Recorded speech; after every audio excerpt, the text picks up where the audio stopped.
Well, you're welcome back.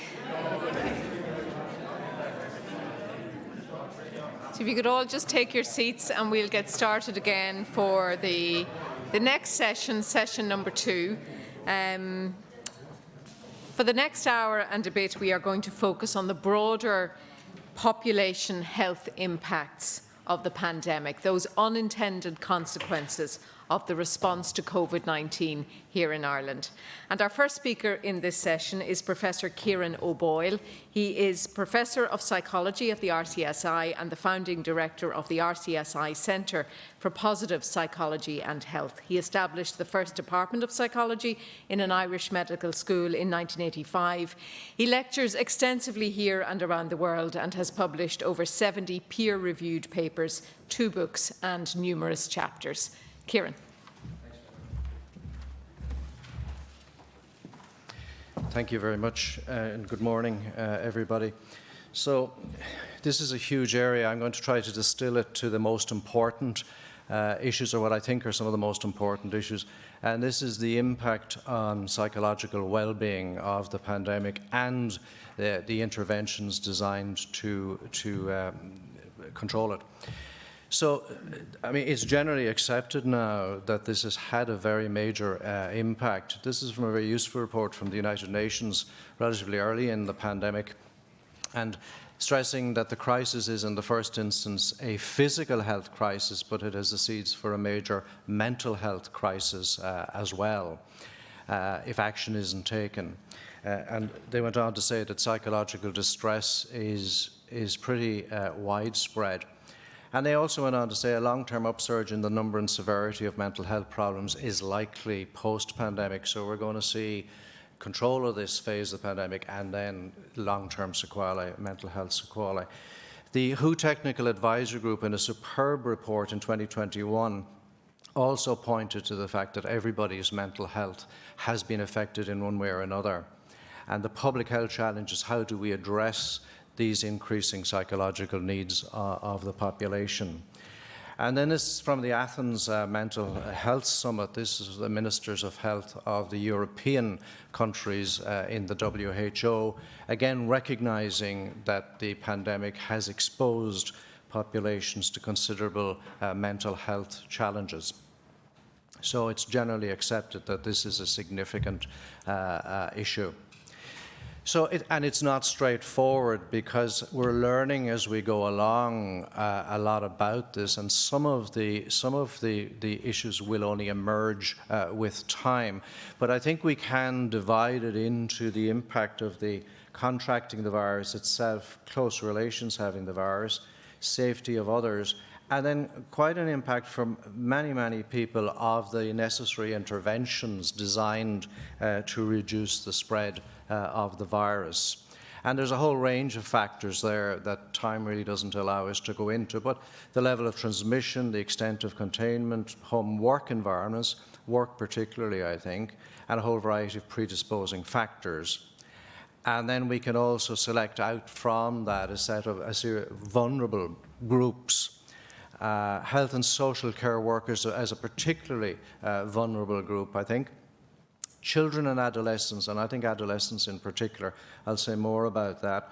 Newly unemployed workers, older adults, I'm thinking there more about the effect of isolation, which we know contributes to mortality, migrant and refugee populations, and then very important, people with pre-existing mental health conditions. So it's quite a complex and varied picture to look at the impact of the virus on mental health. And it's not just about the interventions themselves. It's more complex than that. Again, this is from the Lancet Commission, the Mental Health Task Force. And basically, in summary, the virus can have direct neurological effects. To date, the evidence suggests that COVID-19 very likely affects the brain and manifests in neurological symptoms, some of which may be long-lasting. And any of us who have had COVID, for many of us, certainly the brain fog is something that does take time for many of us to actually get over. And it's quite a subtle brain fog. Okay. And I'm not going to go through, because of time, the data on this. There are a whole variety of studies and surveys. This is from the European Foundation, done last year. Mental well-being has reached its lowest level across all age groups since the onset of the pandemic. Our own Department of Health survey in 2021, I said 30% say their mental health, as measured by the Mental Health Index 5, has worsened since the beginning of the pandemic. But 2/3 of people said that it hadn't changed, and 5% said their mental health had actually improved. So it's not one size fits all. The other statistics that emerged from that: 1 in 8 people reported losing somebody very close to them to suicide. And this is going to be an issue for us, that we already had serious mental health issues worldwide. And I think what the pandemic has probably done is exacerbated them on one hand, but also maybe revealed them as we've got more interested in these kinds of effects. 81% reporting being less socially connected. Okay. So I was talking to somebody in the Irish Hospice Foundation the other day. I think this is something that is hidden yet, the impact of bereavement. This is from the World Odometer, looking at our death rates and projecting the death rate out to July of this year. So that's a lot of people who have unfortunately died, and that's a lot of impact out there in terms of grief. And we're likely to see complex grief, because the manners in which some of the deaths, particularly early in the pandemic, happened. Very sad, unfortunate circumstances for many people. But it's not all a negative story. This is a very nice piece of data from the SRI, from a survey done in December 2020, showing that 22-year-olds were pretty optimistic still. Their parents of 12-year-olds pretty optimistic, and optimistic about their own future. Some people being pessimistic, but most being optimistic. And I really like this finding, which shows that for 12-year-olds, 63% said that they had a great deal of support in talking about their problems. 22% had some degree of support. And then in that study for the 22-year-olds, about 71%, 18% somewhat or high levels of support. So there are supports in the system. Now, I'm not going to go into this, and we don't have time, we may talk about it later, is the world of work has changed beyond all recognition. This is a very, very nice piece of work published just a few weeks ago by Deloitte, tracking the work-related mental health throughout the pandemic, and we can see at different points the net negative impact on mental health increasing and net positive health decreasing. And a whole variety of things we need to think about how we structure work going forward, and what lessons we can learn from the impact of the pandemic.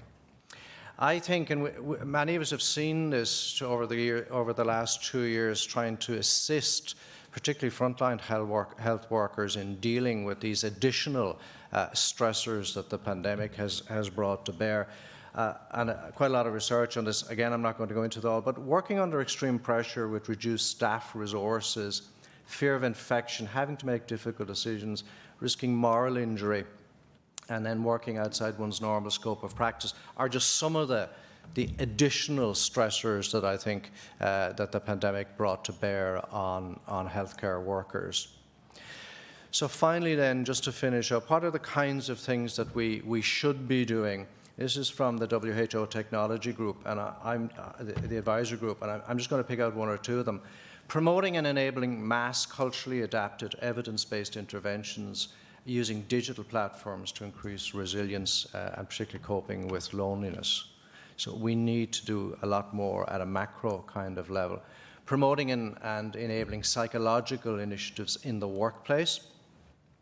Monitoring changing mental health in the population using standardized instruments so we know what's going on. Strengthening mental health and support services across primary, secondary and self-care. And then, particularly in relation to healthcare workers, ensuring fair, supportive working conditions for health workers and providing capacity building opportunity for the training of health workers. I think that's really, really important. And these are the kinds of interventions that I think that have been shown to be helpful. And again, there is an issue here about focusing on increasing resilience in individuals as opposed to actually sorting out the organisational systems and structures and resources with which they have to work. Adequate training, good social support, helping people adopt a proactive mindset. And then the very good report here from the National Academy of Sciences showing that healthcare workers tapping into their calling psychologically, that's an antidote to burnout. So for us during this, in the Centre for Positive Psychology and Health, one of the things we did was to launch online programs, Science of Health and Happiness programs, based on the evidence that helps, what's the evidence that helps people improve their well-being. On our first program, which was a generic program, 10 lectures online, we expected about 400 people to sign up for that. We're currently at 35,000 on that. We roll out another program for young people. We've got to about 150,000 young people with that program. And last week we launched a program called the Science of Health and Happiness as We Age, and we've 3,000 registered on that in the first week. So this is one of the ways that we in the medical universities, I think, can actually contribute at a larger level in terms of psychoeducation of the population. So two final things then. I think that some of the positives, I run a Centre for Positive Psychology, so some of the positives that we might be able to draw from this, I think the first is that mental health has been moved up to the top of the policy agenda. We certainly are much more aware of mental health. And I think one of the really good things about that is it might reduce the stigma associated with mental illness and with psychological well-being. I think we could see the pandemic not only as a crisis to be endured, but a unique opportunity to boost targeted research, evidence-based interventions to boost mental health.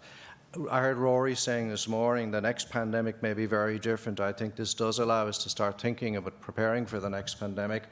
And the other thing for us, and we're very interested in non-communicable diseases, and the burden that that's going to place on our systems with ageing populations, increased obesity and so on. One of the things this pandemic has shown is that behavioural changes, which is what we're going to need to see to reduce non-communicable diseases, behavioural changes can actually operate at mass level. Because most of the activities that we had to engage in to prevent spread of the virus are behaviours, mask wearing, social isolation, and so on. And the final point I want to make is in relation to the relationship between we as individuals and the state. And it's a quote from a very nice paper by Gavin et al. In the Irish Journal of Psychological Medicine. And I really think there's something in this.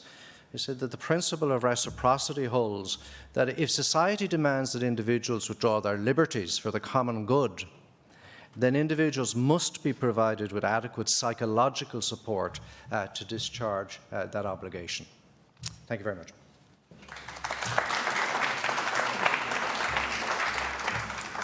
Kieran, thank you very much. Well, our next speaker now is going to talk about the impact of the COVID-19 pandemic on an acute hospital. Mary Day is the Chief Executive of St James's Hospital in Dublin, one of the country's biggest. She was previously Chief Executive in Ireland East Hospital Group and in the Mater Miscordiae University Hospital. She was also appointed as an Adjunct Associate Professor at the UCD School of Nursing, Midwifery and Health Systems in 2010. Mary.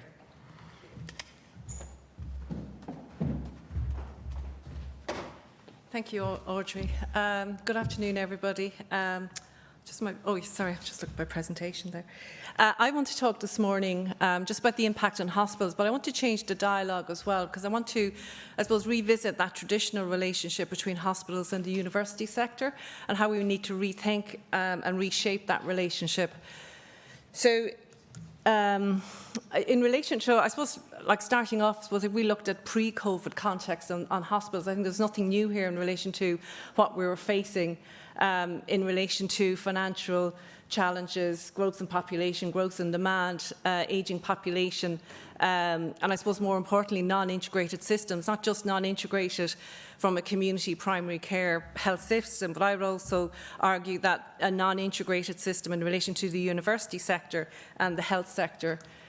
And then along came COVID in 2020, and I suppose really what what we've seen with that was a total disruption in relation to how we do our business. And I think, a couple of key messages here this morning as well was the total infrastructural deficits.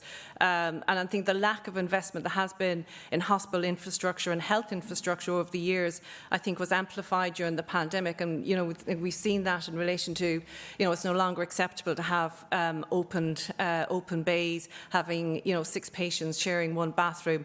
And those challenges, I think, are brought out to bear in relation to what now is a huge investment in infrastructure that is required.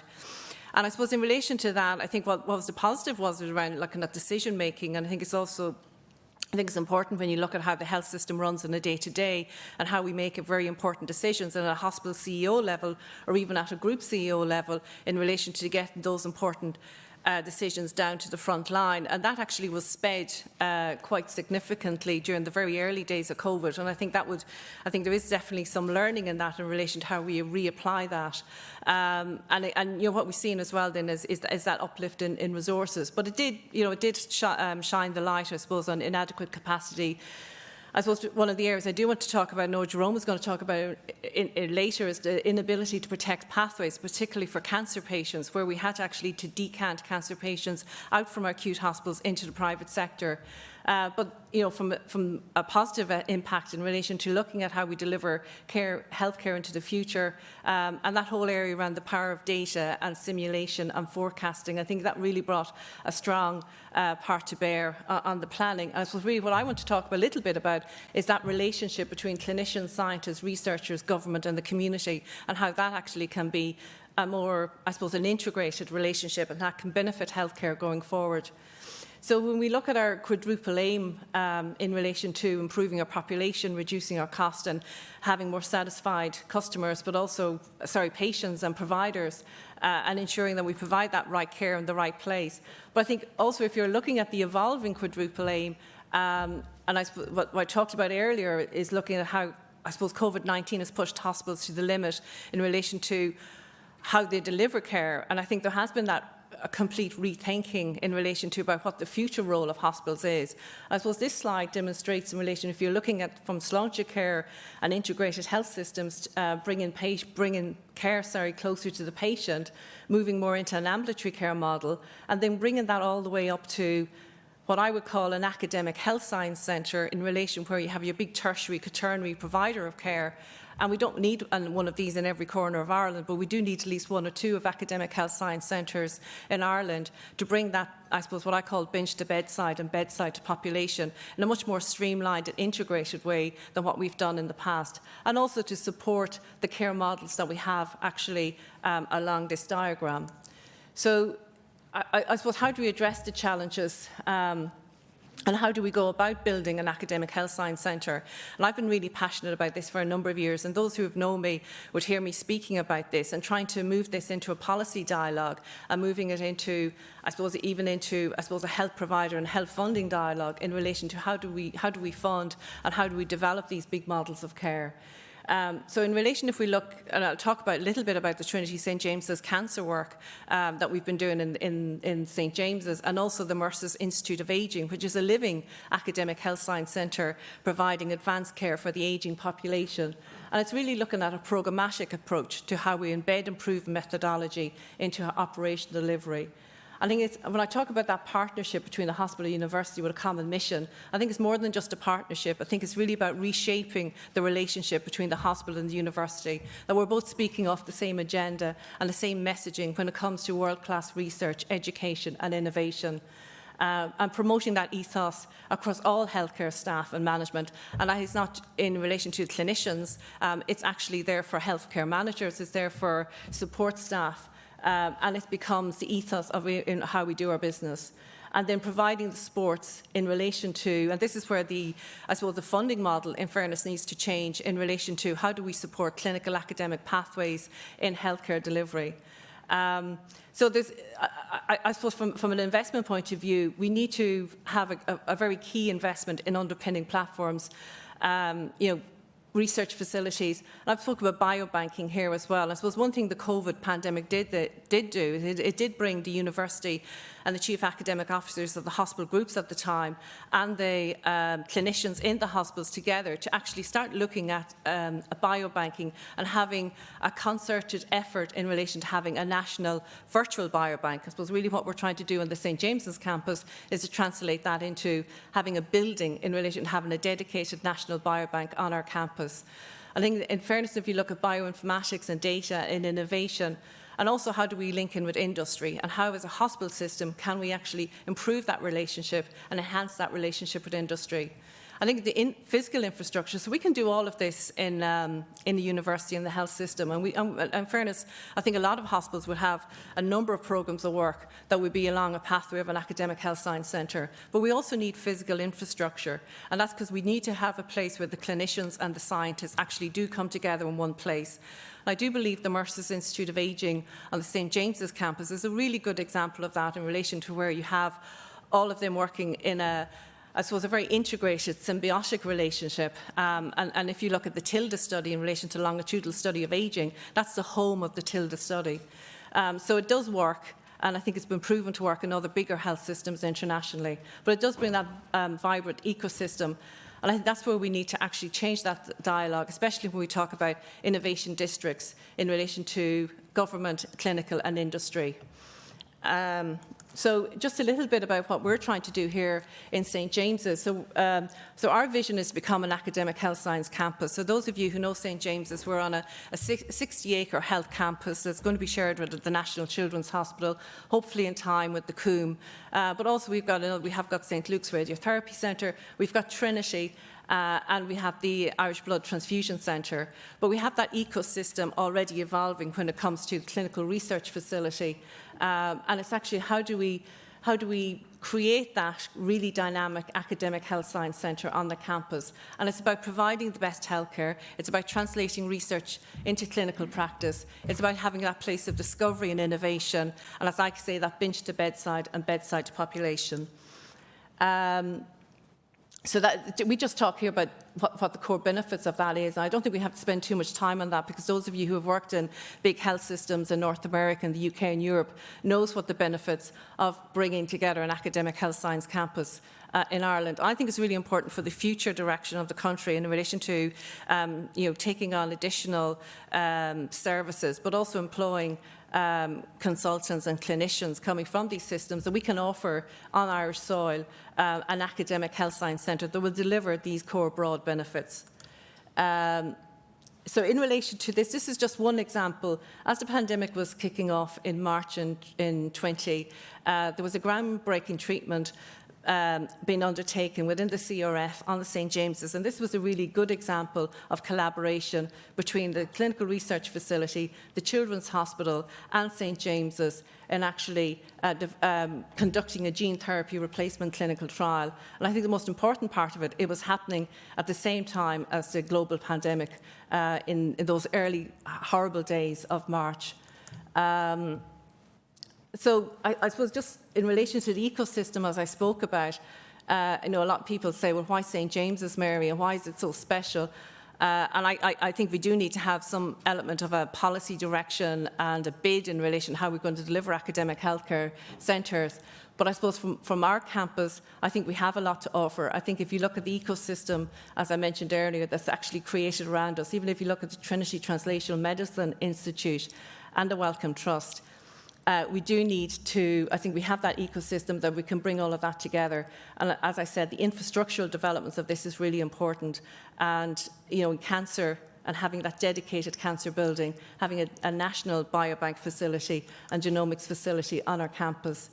And then during the pandemic in 2021, with our academic partners, Trinity, the Trinity St James's Cancer Institute, signed a memorandum of understanding establishing that commitment to integrate innovative and groundbreaking cancer science with patient-focused clinical care. And I think that's really important. And again, I think it brings home the whole messaging around the importance of having an academic health science centre, bringing research and also moving beyond healthcare to the health and well-being of people and the society. Thank you very much.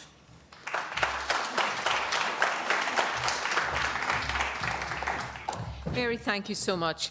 Our next speaker now is going to address the consequences of the pandemic on surgery across our health service. Professor Deborah McNamara is a consultant general and colorectal surgeon at Beaumont Hospital, clinical professor in surgery at the RCSI, co-lead of the National Clinical Programme for Surgery and a member of council at RCSI. She chairs the Rectal Cancer Leads Group of the National Cancer Centre Control Programme and the RCI's Committee for Surgical Affairs. Deborah.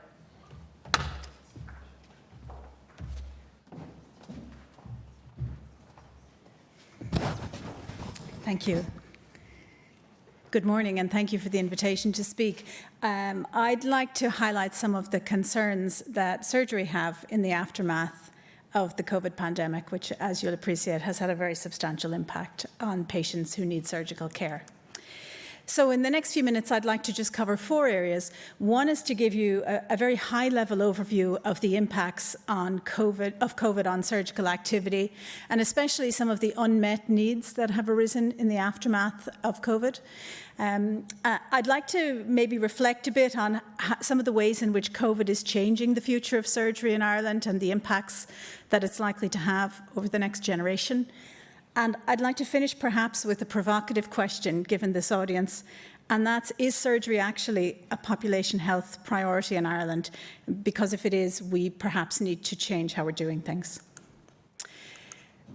So I'll start with some data. This is data from NICWIS Clinical, the National Quality Assurance Intelligence System, which is based on HYPE data collected by the HPO. A lot of data here, but I suppose some of the things that stand out straight away, about 30,000 patients are discharged from Irish hospitals every month having had a surgical procedure. And you can see, not unexpectedly, that very marked decline that you observed there in March 2020, when surgical activity almost ceased, getting worse in April, going to less than 5,000 patients in Ireland having a surgical procedure. A gradual improvement in activity with another drop that you can see in the end of 2020, beginning of 2021, again an improvement, and as we came to the end of last year, again a drop. So very significant impacts with a shortfall of patients receiving a surgical intervention of more than 200,000 people. What might surprise you a little bit is that this wasn't just in scheduled surgery. The previous slide relates only to elective or scheduled planned surgery. This slide relates to emergency surgery. And throughout the pandemic, we also observed, similar to other developed nations, a 20% drop in rates of emergency surgery. Some of that's explainable. We were all locked down. We weren't going out crashing our cars, having accidents, breaking legs, but to an extent things that you might not anticipate. So, for example, a study that we did in collaboration with the HORC unit showed that there was a 20% reduction in emergency laparotomy. That's usually done for things like infections, appendicitis, perforated diverticulitis, so conditions that we wouldn't really have expected to improve during the pandemic. So suggesting perhaps an unmet need in society that patients who should have had or would normally have had an operation as an emergency for serious conditions, such as cancer, not having that, suggesting that there's some pent-up demand in society that's not yet been captured. So we know a very good way to show what the unmet need is our waiting lists. And it's very clear that COVID's had a devastating effect on patients who need surgical care. This is openly accessible waiting list data published by the NTPF. On the left-hand side, it's divided by surgical specialty, and across the top, it's increasing duration of wait, with the patients to the far right waiting more than 18 months. A lot of data here, and I'll just pull out 2 pieces of information just to give you some sense of this data. 100,000 people waiting more than 18 months to see a surgeon. That's for their first visit to come to an outpatient's clinic. 100,000 people waiting more than 18 months. And this is relatively up-to-date data as of February of last year. 18,000 people waiting more than 18 months to see an orthopaedic surgeon for the first time. That maybe doesn't mean much, except if you think about why people go to see an orthopaedic surgeon. This is from the National Model of Care for Trauma and Orthopaedic Surgery. And the commonest operations recommended by orthopaedic surgeons following a consultation are hip and knee replacements. So these are individuals who are waiting 18 months to see an orthopaedic surgeon because they are in daily pain, because they have a documented impaired health-related quality of life impairment. They are beginning to become disabled by the severity of their hip or knee disease. It's having an impact on their employment. And so obviously these delays have very real impacts on our society at large, way beyond just the fact of a patient being on a waiting list. And as we know that those patients who are waiting to see a surgeon, that's really the first step in what we, I suppose, call a care pathway. And that care pathway often ends in an operation. And there's a second period of waiting for these individuals, which again has been accentuated by COVID. And while we do a pretty good job for lots of people, 60% of patients wait less than 6 months. And that's not terrible considering what we've been through. Nonetheless, 20% of patients are waiting more than a year for an operation that they have been seen by a consultant and advised to have. So that's really not good enough, and something that has, as you can see from the colours in this graph, they're not just there because they're pretty, they're there showing the impact of waiting over time from the beginning of collecting this data in about 2014 all the way through to the present time. And you can see that those very long waiting patients proportionally have increased. So they're the sickest, most complex patients. There has been a shift over the last number of years since 2017 in the sort of surgical care that we're delivering. And I think one of the concerning parts of this is that, you know, to an extent we have prioritised the quick wins, the day cases, the patient who needs an endoscopy, and they're important things for those people, but they're leaving behind a lot of people who need complex inpatient care. And so if you compare our activity at the present time, in the end of 2021, you know, we're back at about 84% of 2017 activity in terms of day case activity, but we're only at about 67% for inpatient or stay case activity. And of course, that's the complex care, and they're the things that most significantly impact the quality of life of patients around Ireland. So the second striking thing from my perspective then is this care pathway. If we go back to that orthopaedic patient, so if you're a person who's been recommended by your GP to see an orthopaedic surgeon, you wait 2.5 years before your hip is actually replaced. And then you spend 5 days in hospital and 6 weeks recovering. And that's a very unbalanced sort of care pathway, and we're really only quantifying and valuing the hospital and recovery part of that care pathway, and there's a huge amount of misery in advance of that that's actually not being quantified for members of society and for their ability to contribute as parents, as carers, as workers, you know, as citizens. And so there are lots of parts of the care pathway that are actually invisible in our data. And we know from this data that surgical patients, or people who need an operation, are disproportionately impacted compared to other types of patients in our health service. So overall, if you are waiting to attend a surgical clinic, you're more than half of outpatient waiters are, but 80% of people waiting for inpatient admission actually are waiting for a surgical service as opposed to some other sort of service.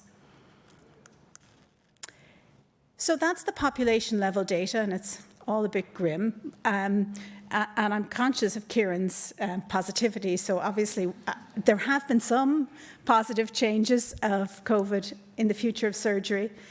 One was somewhat unexpected, and something, again, that our group, collaborating with the HORC unit here in RCSI, identified, and that was during COVID, we got a lot more efficient at managing emergency cases. And that's very interesting, isn't it? Because it was quite a challenging time to work in hospitals, as anyone who worked on the front line can tell you. But we were able to take almost 5 days off the length of stay of emergency laparotomy. These are pretty sick patients, and I suppose our research and other groups have shown that a lot of the delays and prolongations in length of stay have arisen because of access to rehabilitation challenges of moving the patient from the acute hospital sector to the community. And many of the barriers to that were stopped, both because people really wanted to get out of hospital, because during lockdown families were at home and in a better position to accept the care of perhaps an older relative, and because we invested heavily as a society in increasing access to community-based services to keep people out of hospital. And those things worked. And so I think there's a very important message for us about how we organise our acute hospital system. I think we've seen some really positive developments. The role of physician associates, certainly in my hospital, was really transformed during COVID and really impactful, and I think something that we really need to learn from.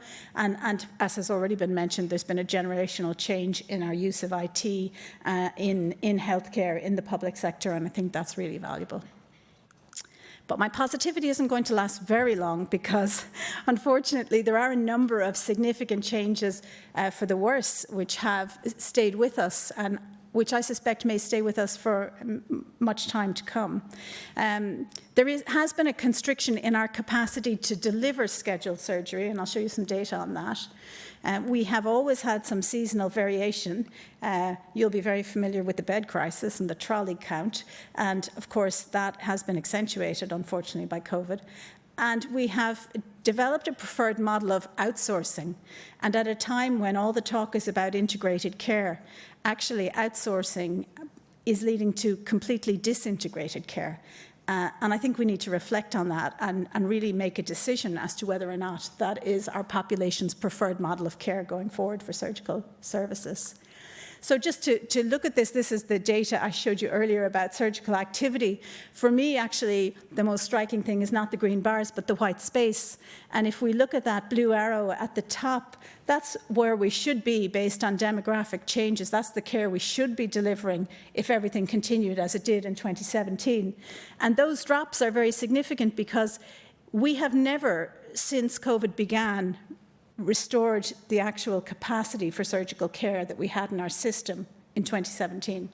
So not only are we making up for this huge backlog, but we actually haven't even got back to where we were, never mind reaching out and increasing our activity to meet the needs of that backlog. And that's a concern. And some of that's about infrastructure, like Mary has pointed out. Some of it's about staff illness, staff burnout, retention, recruitment. So there are many, many factors to this, but I think it's going to have an ongoing impact on our ability to deliver the surgical care that we can see there's a huge pent-up demand for. We've always had seasonality. We've always had the trolleys, and this is a somewhat light-hearted summer and winter variation chart showing by season our data. And you can see that our activity is highest in summer. Surgeons aren't on the beach. We would probably be better off being on the beach in the wintertime because actually it's really hard to get a patient to theatre during the winter. And now we have a seasonal virus, which is leading to very substantial changes. And even through COVID, we've seen that marked seasonality. The seasonality is enhanced during COVID, and I guess the prediction is probably that that's going to be increased and that we're going to continue to have that very marked seasonality in activity, which is, I think, a concern. Again, a further area of constriction. And I've alluded to the concerns about outsourcing. We're fragmenting care. We're disconnecting the delivery of the surgical procedure from the MDT, from the multidisciplinary team that we all believe is an important component of modern surgical care. We're disconnecting that operation from the rehabilitation and reablement services. So if you take that orthopedic patient who has an outsourced operation, are they getting physiotherapy? Are they getting occupational therapy? Are they getting back to their best health? And are we getting the maximum value of the operation with that model of care delivery?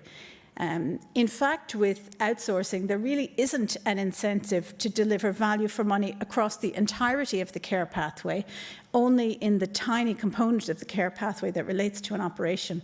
I think that's a significant concern. And with some small exceptions, complex care is largely excluded. Mostly the outsourcing model works to simple operations that can be done at volume for profit. And that does not reflect our public health service, and it doesn't reflect what our people need in terms of those more complex patients waiting more than 18 months. And I guess most concerningly to this audience is probably the fact that actually we have no data to evaluate the health outcomes of the procedures performed because patients are outsourced, removed from the public system of data collection, and anything else is a service level agreement with limited data and no feedback loop into the public service from whence the patient originated. And I think that's a concern. So I think we actually have to have a conversation about whether or not surgery is a population health priority for our country, because if it is, I think we need to address some of these concerns. I've demonstrated to you that there's an unmet need for all components of surgical care, which has pre-existed the pandemic but has been accelerated by it. We have a constricted capacity for scheduled surgery, and that is highly seasonal because our surgical beds are by policy used as a safety valve for our health system. And that outsourcing at scale that we have favoured is leading to a disintegration of care where we have limited visibility of our activity, of value for money, we have no data on clinical and health outcomes, and really we have ill-defined clinical governance and quality assurance for that outsourced care. So I suppose, ending on a positive note, what is the solution? And I suppose these are some of the components that I think are the blueprint for a solution. I think it will be essential for us to separate scheduled and unscheduled surgical care, because for as long as surgical beds are the safety net for an under-resourced system, we will really struggle to deliver the volume of surgical care that's required. That sort of seasonality is absolutely contrary to delivering a planned service. We need every bit of the surgical capacity that we have on this island, but we need fewer places delivering 24/7 surgical services and more elective-only facilities. So we need to adjust that balance. 24/7 emergency surgery services are very complex to deliver and staff. We need to think about where they should be, how they should be staffed, and make them sustainable. We need to expand our surgical workforce and make certain that everyone is working at the top of their licence. I think it probably doesn't make sense any longer for us to have surgeons with 15 or 20 years of postgraduate surgical training doing minor surgical procedures when we know that those procedures can be delivered very safely by advanced nurse practitioners and physician associates in the proper settings. And so I think we need to really reflect on that. And most importantly, I feel that we need to avoid creating new models of disintegrated care in a very ad hoc way. And I've mentioned some of the concerns that can arise there.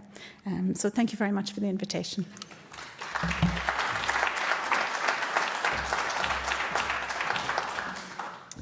Thank you, Deborah. And our final speaker in this session will focus on the impact on cancer services. Dr. Jerome Coffey is chairperson of the board of the National Cancer Registry. He is also the former director of the National Cancer Control Programme. And before taking up his current role, he was clinical director of the St. Luke's Radiation Oncology Network, chairman of the Radiation Oncology Committee in the Faculty of Radiologists at RCSI, and radiation oncology advisor to the NCCP. Jerome.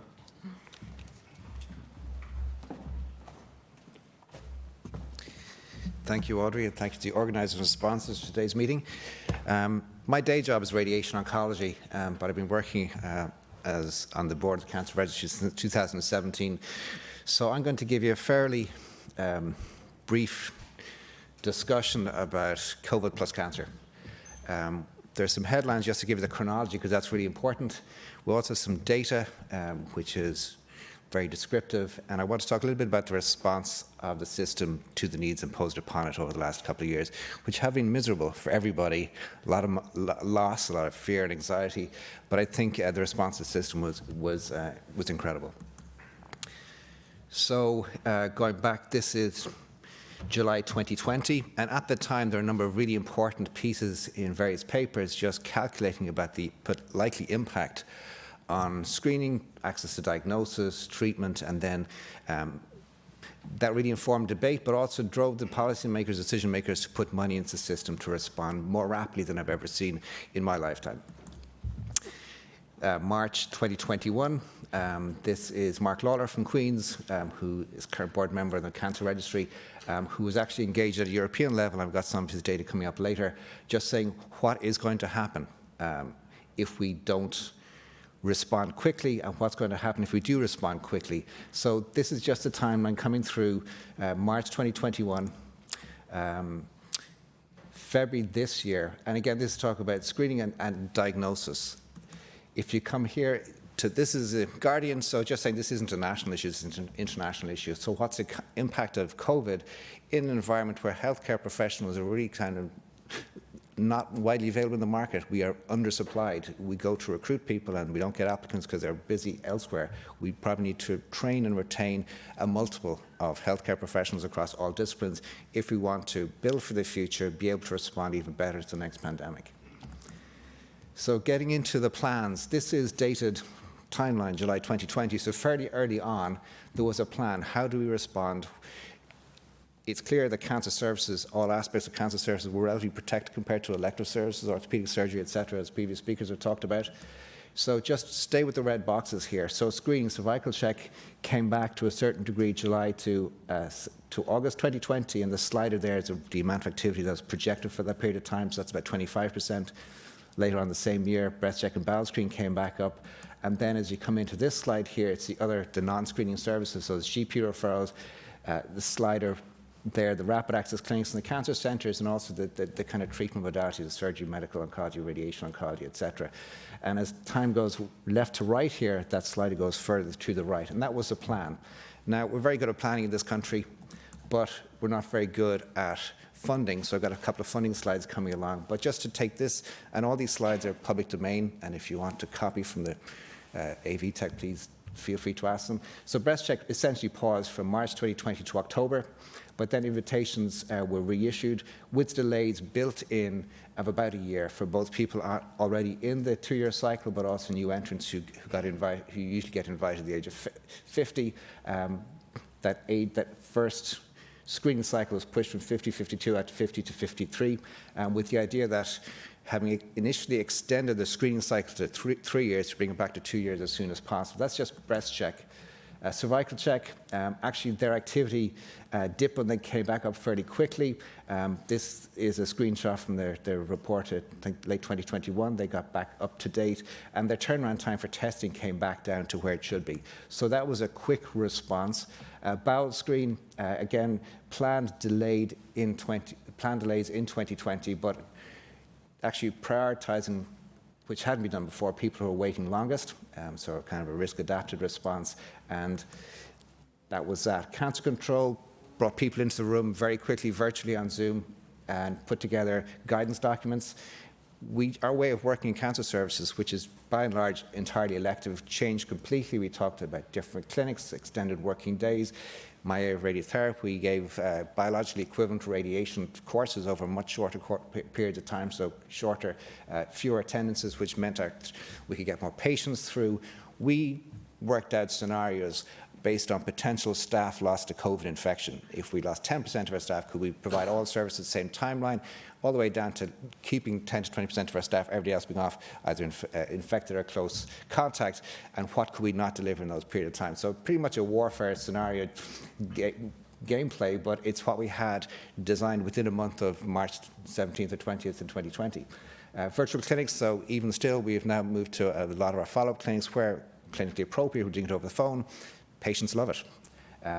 Typically, you're calling somebody, they're on speakerphone in the kitchen with the entire family. It becomes a challenge for you in the clinic, not for them in Cavan. Insourcing and outsourcing, and Debbie talked about this, as a rational, rapid, short-term response, it worked. It put stress on the system, but the patients got care in a more timely way than would otherwise have been possible. And what really happened there was the funding wasn't an issue anymore. It was do what you need to do, we'll pay for it later. So the safety netting, it's all that sort of stuff we've never thought we'd be allowed to do before. We've done it, and the question is, does that continue, or do we reinvest in our infrastructure to take a more long-term view? And cancer control, part of their role has always been, while I was there, before I was there, and since I've left, was guidelines. You bring the clinicians together very quickly to put together the available evidence combined with the long-standing principles. What do you do? So this is just a short list of examples here. There was guidance for medical professionals, guidance for patients and their families, guidance on vaccination when it became available, and simple stuff like redesigning the radiation oncology pathway to care. Now here's the important bit for me. There was funding, and this is dated December 2020, specifically for cancer. So restoration of cancer services, the total sum there was about 14.35 million euros, between 12 million of totally new funding for COVID-related issues, plus winter plan funding, to bring services up, or to fund services to 95% of the previous year capacity. So that was huge. and that was diagnostics, it was clinics, it was all forms of treatment, it was minor capital for day wards for infection prevention control issues, and that stuff had been on a list to be done, but certainly the money was made available. And as important as all the other bullets, psychosocial reports, and again, there was buying services from wherever available. At the same time, the service plan for 2021 contained an enormous amount of new funding for cancer services that really hadn't been there since the NCP was invented in 2007, 2008. So 20 million euros of new funding in 2021. This was tied on to various priorities in the National Cancer Strategy, which will be published in 2017. And this is about prevention, rapid access clinics, diagnostics, treatment, genetics, genomics, new drugs, and survivorship services. These are things that we've been talking about for many, many years, but hadn't really been funded. So this is a huge amount of money for Richard Lida to allocate across the system. So that was the response, but what's the data? Now, these two reports, the first thing on the cover, you can see how many groups of people got involved in writing this. The data came from various faculties, came from every available source, but also was cross-border. So you had Queen's University, Anna Gavin in the Northern Ireland Cancer Registry. Two reports a year apart, 2020 and 2021. I'm going to take the key slides just to show about impact, show the impact on services. So start with the yellow line. That is full year data 2019 for radiology, all modalities, across the 45 public hospitals that report into the National QA Programme for Radiology. So that's the kind of baseline comparative year. If you look at the green line then, that is 2020, and you can see the big dip from March 2020, the fall off in the number of studies for any diagnosis done. That fell significantly, and then you got recovery later on in the year. And then the green line is still tracking below the yellow line, so the year-on-year comparison is still less activity. But better than you might have expected. And then if you look at the blue line, there was early 2021, and you can see that the blue line's crossing the green line, approaching the yellow line. So very simply, that's radiology activity. And similar approaches, if you look at endoscopic biopsies, the dip there is possibly more profound, but you can see the solid blue line dipping all the way down there, March, April, May, recovery, June, July, August, to year end, more or less tracking the previous year. If you look at cancer resections, this is important. The gap isn't that huge. There's still a dip March, April, but you're seeing protection in the capacity to send those patients for surgery. Now, that's a mixture of insourcing and outsourcing, probably a lot of outsourcing, but that's the impact on treatment. If you look at the bottom line, which is the registry date on the number of new invasive non-melanoma skin cancers, again, over a number of years, yellow line being 2019, 2020 being the green line, you can see that dip there. March, April, May, back up, and then January, February of 2021, kind of crossing, kind of possibly a compensation, but certainly a massive increase in the number of cases diagnosed. If you want to look at it just at a much simpler level, specific cancers, so we've got rapid access clinics for symptomatic breast disease, lung cancers, and prostate cancers across the cancer centres. Comparing full year 2019 to 2020, breast cancer through that kind of service pathway, about 103%, a 3% rise, lung cancer, 3% decrease, prostate cancer, 76%, so 24% drop off in the number of diagnoses in that year. And that can be explained in fewer people going to the GP with urinary symptoms, getting a PSA done, being sent on to rapid access clinic. So difference between the different solid tumours, but pretty understandable. The closing couple of slides here are just kind of bottom level figures.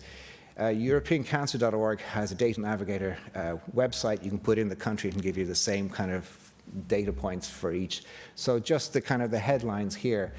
What's the impact of COVID pandemic on cancer diagnoses? If you compare breast cancer 2020 versus 2019, about 98% of normal levels, that was in the previous slide. Cancers detected 2020 versus 2019 full year, about 95% of normal levels. The number of biopsies performed, the time here is different. It's March to June 2020 versus the previous year, March to June, and about a 44% drop off in the number of biopsies performed. So that's significant. The number of smaller endoscopic biopsies, again, similar fall off. Percentage of cancers not detected March to June versus the previous year, about 23%. So that really is the headline there. And if you go back further into this, it's like how much treatment was delivered in that time period. So April 2020 versus the previous year, there's about a 20% drop-off in total number of patients who attended, regardless of the fractionation schedule. Number of attendance for chemotherapy down about a third in that month, April 20 versus 2019. In surgery, resections bent 26% April 20 versus the 2 previous years at that time point. And then it's April, May, June, so May 2020 versus May 2019, about 90% of normal levels, and again that's because of the protective effect of some outsourcing and other rearrangements. June 2020 versus the previous year, 77% of normal levels, and resections March to June 2020 versus the previous year, down a net of about 14%. So that's the impact on services, activity, diagnostics, treatment, and how the system responded in terms of organisation and funding. I think from a registry point of view, the big question is what's the impact on stage of diagnosis, what's the impact on survival. So we will have to wait 2020 plus 5 years, 2021 plus 5 years to a 5-year survival date. And that really will reflect where patients more advanced at diagnosis, did the system response mitigate some of that? So I think we'll be having a presentation like this in about 5 or 6 years' time with a survival date, and that'll be the impact and the consequence of the pandemic on cancer diagnosis, cancer treatment, and system response. Thank you very much.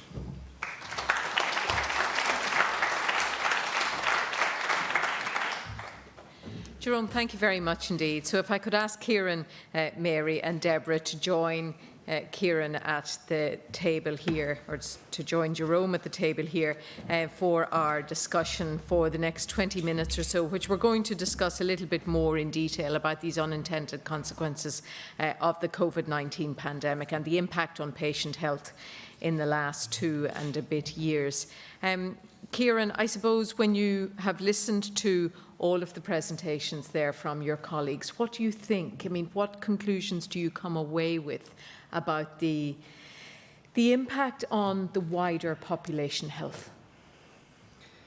Well, I think if you split the impact up, there's a number of different ways in which we've all been impacted. I mean, clearly the changes in access to services for people with chronic conditions or conditions needing surgery or cancer treatment, for example, that's been a huge impact for lots of people. And then, of course, that extends out to people's families as well, and there's a kind of a knock-on effect. If we take COVID infection itself, we know that that's had a huge impact on people directly as an infection. But I think there are a couple of hidden impacts. The mitigation, which was necessary, of course, and as Rory says, we were very compliant people with that.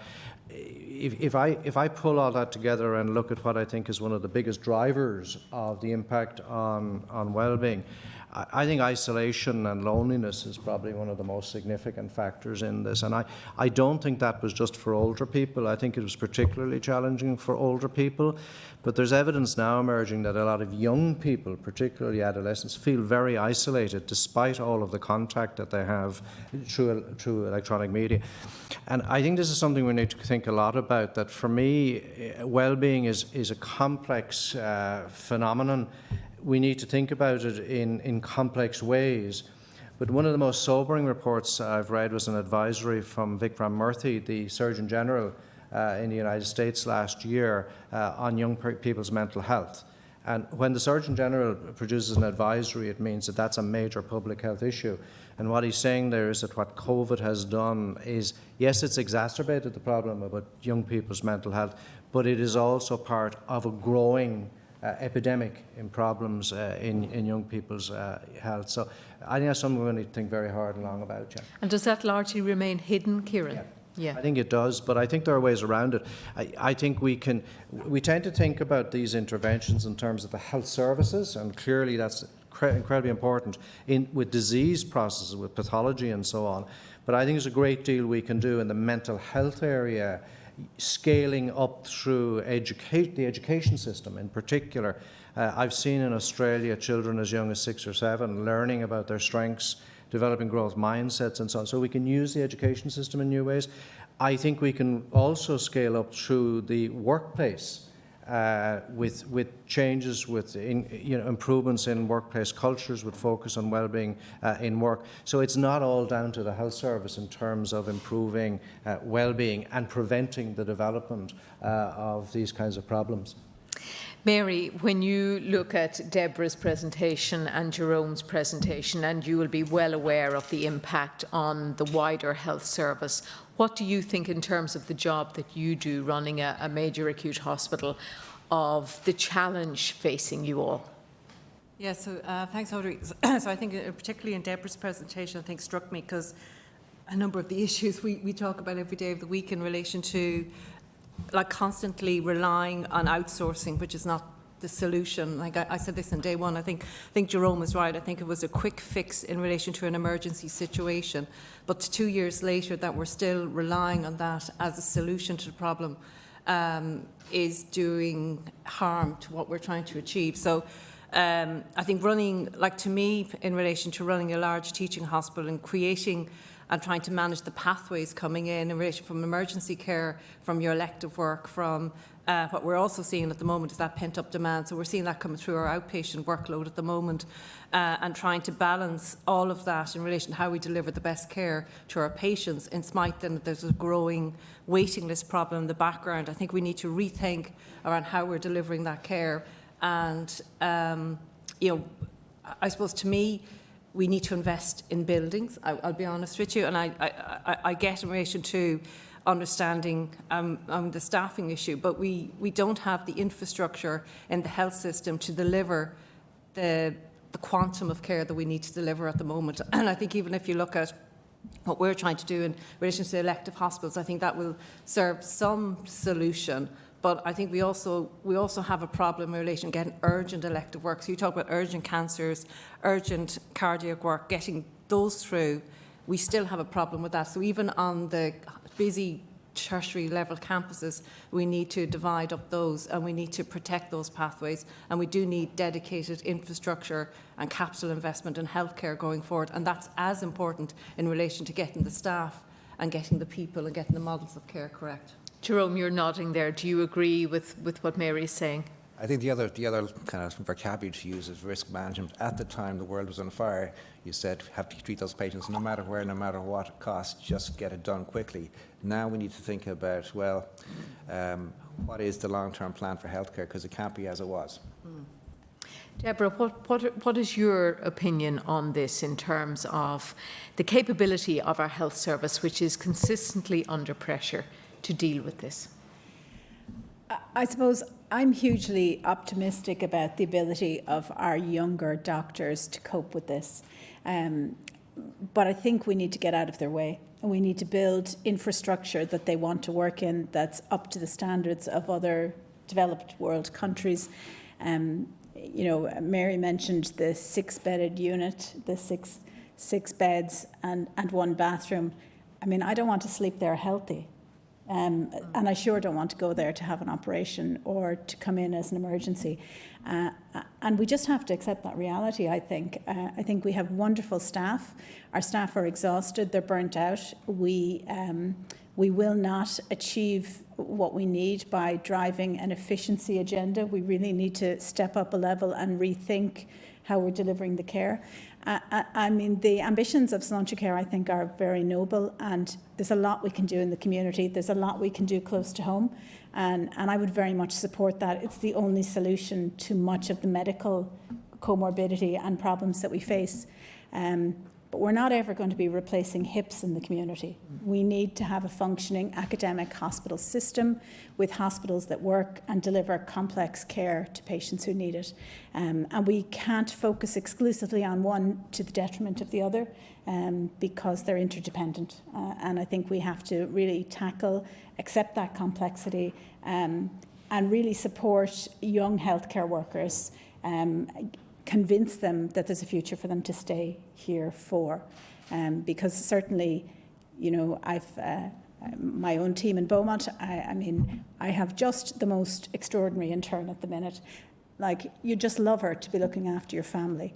And I will be heartbroken if she leaves the country, and certainly if she doesn't want to come back. And I really, really think we have to make sure our health service is a place that people like her want to work.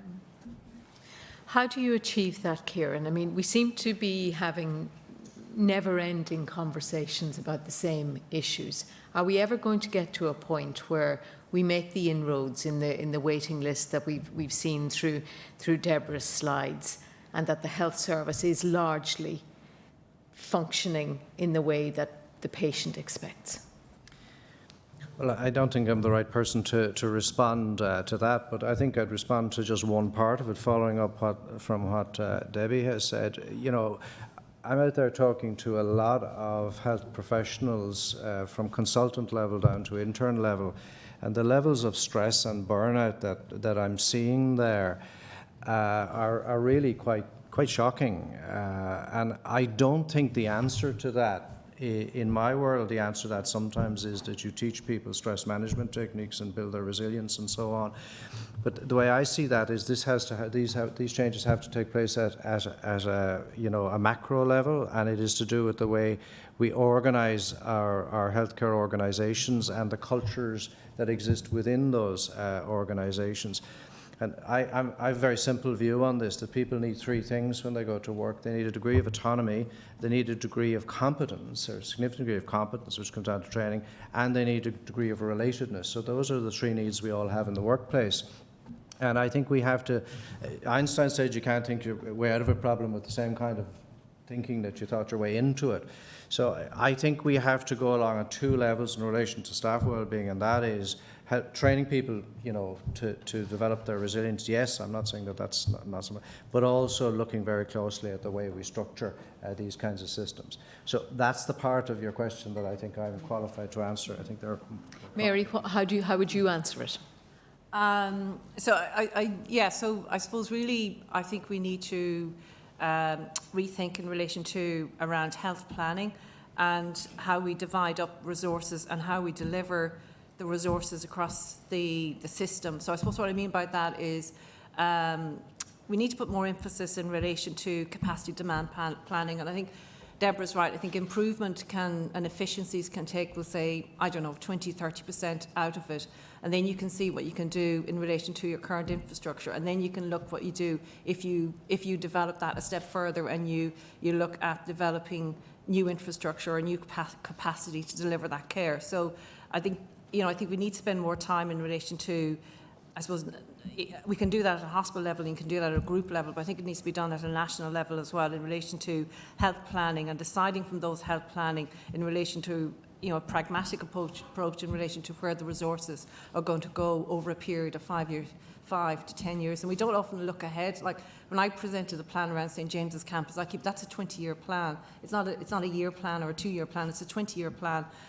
But I think nationally we need to start taking that approach in relation to what you want to achieve in year 1, year 2, year 3, and that forward thinking. And I suppose the other area of that as well is in relation to developing the people that actually you're going to deliver those plans going forward. And I think Deborah's right. You don't want people to go. You don't want those interns or those nurses on the wards or those to leave. But they are going to leave. But at least if they can come back to a better health system that they left, I think we'd be doing well. And how we need to plan for that. So I suppose in a summary, I think it's down to, I think we need to improve how we spend both capital and revenue funding on having a very concrete health planning approach to delivery. Mm-hmm. So Deborah, those waiting lists that you put up on the slides, how do you make inroads into cutting them? So I think we have to be smart about it. We're doing pretty well on the simple things, and I think that's a good start. So ambulatory surgery can be delivered in lots of hospitals where it's not presently delivered in volume. I think we have a hidden gem in our small hospitals around the country. So the small Model 2 hospitals, I've had the pleasure of visiting a number of them as co-lead of the National Clinical Programme in Surgery. Places like Mallow, who really are trying very hard to deliver high volume, straightforward surgery that's appropriate for their location. And that decants patients out of the more complex care environment, enabling more complex patients to be treated in the academic kind of centres in the bigger Model 4 hospitals. And I think that's one way that we go about it. I think we need to work more closely together. At the moment, we have a lot of duplication of services. I think there's a political imperative here that we are delivering emergency surgery services in a very large number of hospitals relative to our population, and that requires 24/7 staffing and availability of theatres, and that means that those resources aren't available for scheduled surgery. I think we need to think about that, how we can preserve access to emergency surgery for the population, how we can use every hospital in the country so that it's delivering the right care. We do have capacity in smaller hospitals to deliver greater volumes of care, but what we're lacking are pathways that bring patients to the right place for those sorts of care. So I think there's a lot we can do with what we have, but I do think we require kind of a step change. It's easy to blame COVID, but we entered COVID with waiting lists for surgical care. So we have a historic gap there that needs to be made up, and our population is ageing. We know that as people age, their requirement for surgical care increases. So while we can meet many of their needs in the community, we do need to invest more heavily. And I think isolating surgical care within an academic health environment is going to be essential if we're to meet the needs, especially for the complex care. It's not really about the high volume simple care where outsourcing is maybe not a terrible solution. For most patients, they're happy to have their colonoscopy, to use one example, anywhere. But if they're smart, they're not happy to have their rectum removed anywhere. And I think it's getting that balance right that's really important. Yeah. Jerome, what's your view? I think one of the lessons from COVID was that we didn't send patients to a large level 4 hospital for COVID swab. So we did diagnostics as close as possible to where the patient lives. You don't want to be sending patients to where all the virus is. Mm-hmm. The same can be done for diagnostics, endoscopy, bloods, imaging. If you go to any European city, you walk down the street, there are office blocks, and suddenly you realise it's a series of clinics. You can do an awful lot outside a large hospital. We've proven that we can use technology that exists, we've already bought it, to communicate. So you can have a PACS system across the country, you can have telehealth, you can do all of that sort of stuff, which means you're taking some of the pressure off the large and the small hospitals who need to focus on inpatient care. I want to go back a little bit, Mary, with you perhaps, and just when you're talking there about better use of facilities and care practices that we have in relation to COVID-19, and perhaps it is a lesson for now. Should different use have been made of the private hospital sector, Mary? Do you think was the best use made of it during the pandemic? So I think at the time, especially in the first phase of the pandemic, I think that the best use was made of the hospitals. I think it got more difficult as we went into the second phase and the third phase and the fourth phase, because in the first phase, as we said this morning, everything just shut down. So all services were in the hospital. So I'm sure, Deborah, you were able to go with your team and go out to a private hospital, wherever, and you had your full team. And I know that's what happened in James's. But as the second and third phase, as gradually activities started to, I suppose, re-evolve into the acute system, it was much more difficult to develop those safety nets. So you weren't able to bring your full team. So you were taking that step further away from where the care was being delivered in the private. So, I think it could have been re-changed slightly, but I suppose I'm really concerned about is that we're still 2 years on seeing safety net as the solution to our capacity needs, where we need to be much more agile in relation to creating surgical hubs, be them in the smaller hospitals or be it in areas where, for instance, there are theatres that can be repurposed to deliver day services and waiting lists. And I think going back to it is just separating on a big acute tertiary level campus your big complex work from your non-complex or your less complex or your more elective work. Until we have those two divisions and you have an iron curtain between both, I think we're still going to be talking about this probably 10 years on. Deborah, what do you think? So I think we need to work in partnership with private hospitals. I think there's a lot we can learn from how they operate in terms of efficiency. They deliver really good care for a certain basket of care. And I think we have to look across the whole basket of care that's delivered and make sure that the right sort of work is happening in the right place. We were very fortunate in Beaumont. We managed to maintain our cancer services really from the very early days within the pandemic, which I think it's easy to forget was a period of enormous uncertainty.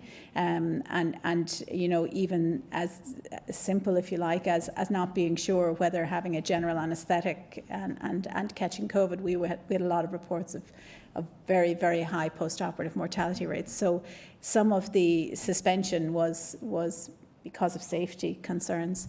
And I think in that setting, when you have very complex patients, there are very few private hospitals in Ireland with the capacity to deal with very complex interdisciplinary care.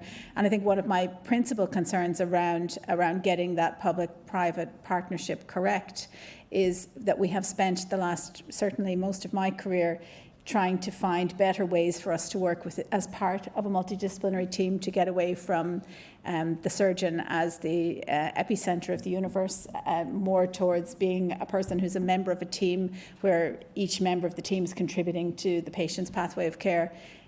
And it feels to me that some of the outsourcing initiatives are very retrograde to an older model of care whereby it's all about the operation and very little else matters. And I think that, you know, I'm a colorectal surgeon, but I think the hip replacement example works really well for this in that, you know, it's no good replacing a patient's hip if they don't get really good physiotherapy post-operatively to get excellent mobility and function back, because that's where the value add and that's where you get those quality adjusted life years gained by not only having the operation but also having an excellent functional recovery. And I think that's something we can't forget. Those pathways of care are complex, but they exist for a reason. And I think to oversimplify and just to turn it into a spreadsheet exercise whereby we remove some patients from the waiting list, and isn't that great? We're really not getting the value from the care and the investment that the state is making in getting that care. Okay.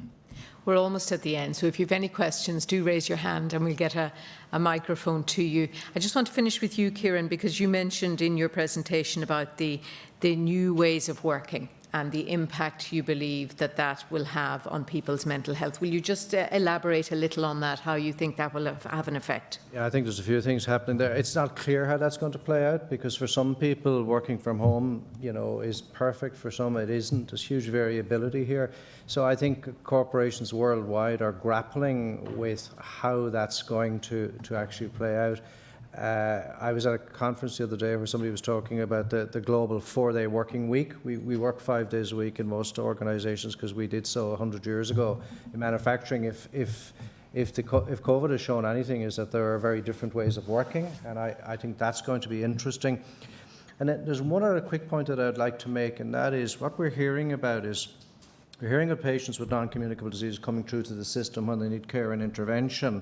We in this country do very little investment in what I would call lifestyle medicine in terms of preventing these conditions upstream. If we look at Healthy Ireland, for example, at the HSE, the amount of money that goes into that kind of preventative approach to lifestyle-related diseases in this country is absolutely tiny. So I think that's one of the ways forward for the future, is to prevent as much as possible or delay as much as possible these non-communicable diseases, heart disease, cancer, and so on. Okay. Thank you all very much. Any questions from the audience? Yes. Hi. Hello. Hi, I'm from Novartis. I'm the CFO of Novartis. Thank you very, very much for the presentations today. Especially I was impacted by the one from Dr. Deborah McNamara. And your last question, like, could we make maybe surgery, like population health, you know, priority? And then my question would be, could we maybe make also the cancer as a population health priority, or maybe cardiovascular diseases which potentially kill more people worldwide than cancer and so on?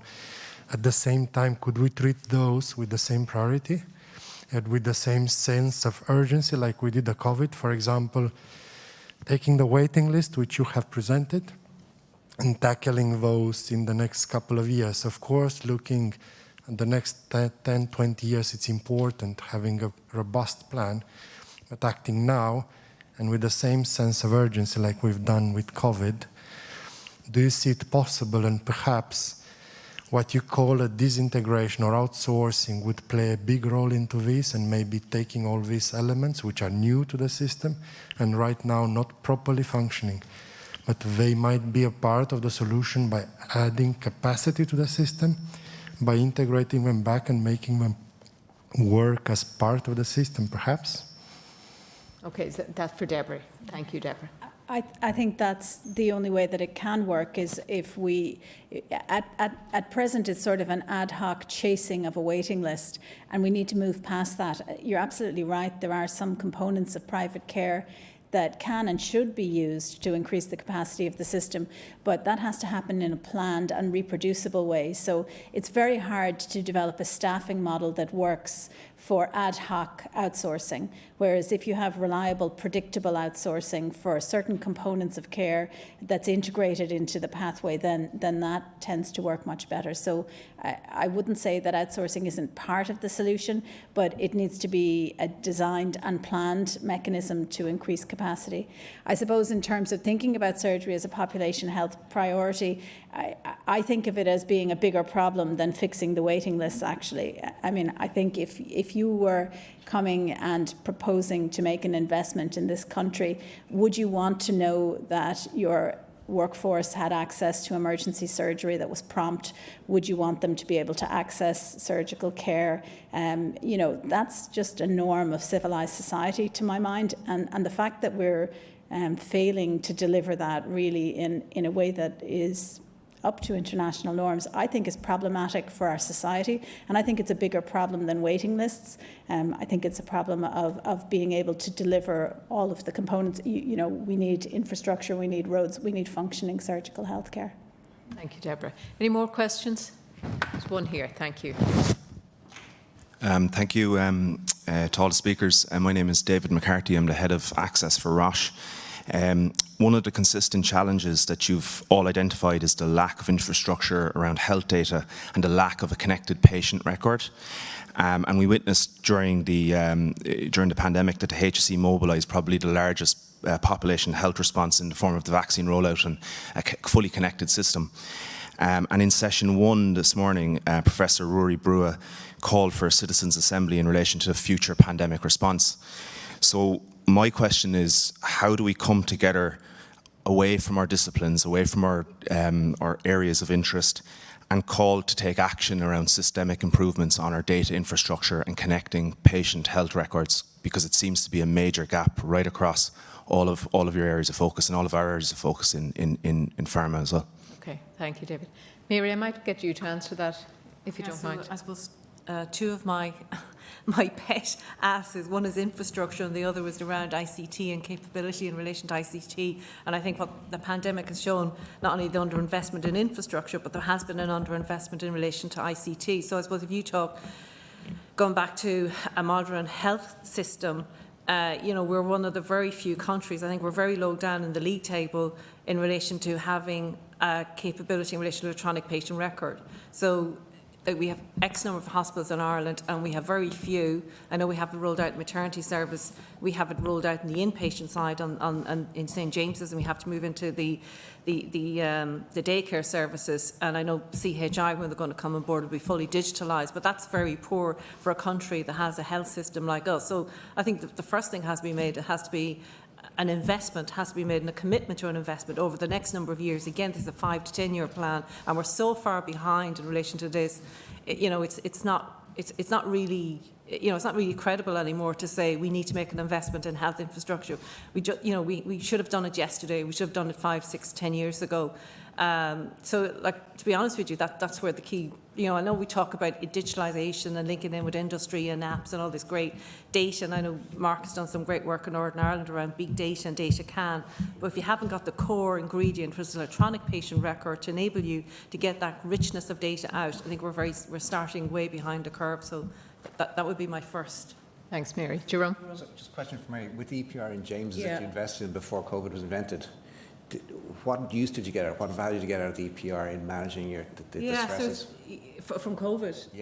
So it was really useful in fairness because we were able to, I suppose, switch on right away in relation to looking at predictive analysis, in relation to looking at like we were able to turn on a COVID dashboard very early on. You were able to look as well in relation to predicting then and looking at predictive analysis around bed utilisation of operations. But I think it comes as well, I suppose, more from having, I suppose having that richness of data. And we don't have it all rich, to be honest with Jerome, because we do need to have it linked out. So we have to need an investment in our PAS, because we need new PAS to actually link it out in outpatients and into ambulatory care. But it did give us an agility that I don't believe other hospitals had that agility.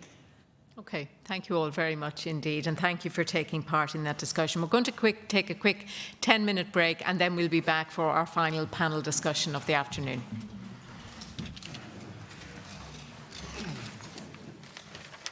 Thank you all. That was super.